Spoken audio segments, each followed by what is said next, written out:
திருப்பத்தூர் கந்திலி அருகே மர்மமான முறையில் உயிரிழந்த 11 மாத பெண் குழந்தையின் உடலை தென்னந்தோப்பில் பெற்றோர் புதைத்துள்ளனர். கூடுதல் விவரங்களோடு இணைகிறார் நமது செய்தியாளர் செங்குட்டுவன். வணக்கம் செங்குட்டுவன். இந்த சம்பவம் தொடர்பாக முதற்கட்ட விசாரணையில் என்னென்ன தகவல்கள் வெளியாகி இருக்கின்றன? விவரங்கள். கண்டிப்பாக திருப்பத்தூர் மாவட்டம் கந்திலி அடுத்த மண்டல நாயலகொண்டா பக்கரிகான் மட்டம் பகுதியை சேர்ந்த வந்தவர் ராஜ்குமார். இவருடைய மனைவி முத்துலட்சுமி. இவர்களுக்கு 4 பெண் குழந்தைகள் இருக்காங்க. இந்த நிலையில 4வது குழந்தையான 11 வயதான கயல்வெளி என்ற குழந்தை இருக்கு.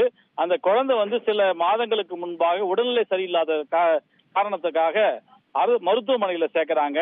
இந்த நிலையில கடந்த 19 அதாவது சிகிச்சை பலனின்றி கடந்த 19ஆம் தேதி அந்த குழந்தை உயிரிழந்ததா சொல்லப்படுது. இந்த நிலையில உயிரிழந்த குழந்தையை பெற்றோர்கள் அருகில் உள்ள தனது தென்னந்தோப்பில யாருக்கும் தெரியாம அந்த குழந்தைய புதைச்சிடுறாங்க. இந்த நிலையில தகவல் அறிந்த கந்திலி வட்டார மருத்துவ அலுவலர் உமாதேவி கடந்த 7ஆம் தேதி கந்திலி காவல் நிலையத்தில் புகார் ஒன்று கொடுக்கறாங்க. இந்த நிலையில புகாரின் பேரில் கந்திலி போலீசார் வழக்கு பதிவு செய்து விசாரணை மேற்கொள்றாங்க. அப்பொழுது வேலூர் அடுக்கம்பாறை அரசு மருத்துவமனையின் உடற்கூறு ஆய்வு நிபுணரான பாலாஜி என்பவர் சம்பவ இடத்துக்கு திருப்பத்தூர் வட்டாட்சியர் நவநீதம் முன்னிலையில மீண்டும் அந்த குழந்தையின் உடலை தோண்டி உடற்கூறு ஆய்வு செய்து வராங்க. மேலும் இந்த குழந்தையின் உடல் பாகங்களை சேகரித்து மருத்துவமனைக்கு எடுத்து சென்று ஆய்வுக்கு உட்படுத்தப்பட்டு குழந்தை எவ்வாறு உயிரிழந்தது குறித்து முழு அறிக்கை வெளியிட தெரிவிக்கப்பட்டுள்ளது.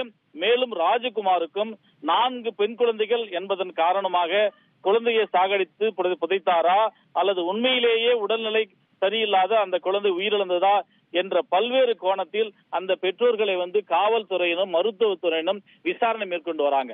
உங்கள் தந்திவன் தொலைக்காட்சியில் CID சகுந்தலா வெள்ளிதோறும் இரவு 8 மணிக்கு காண தவறாதீர்கள்.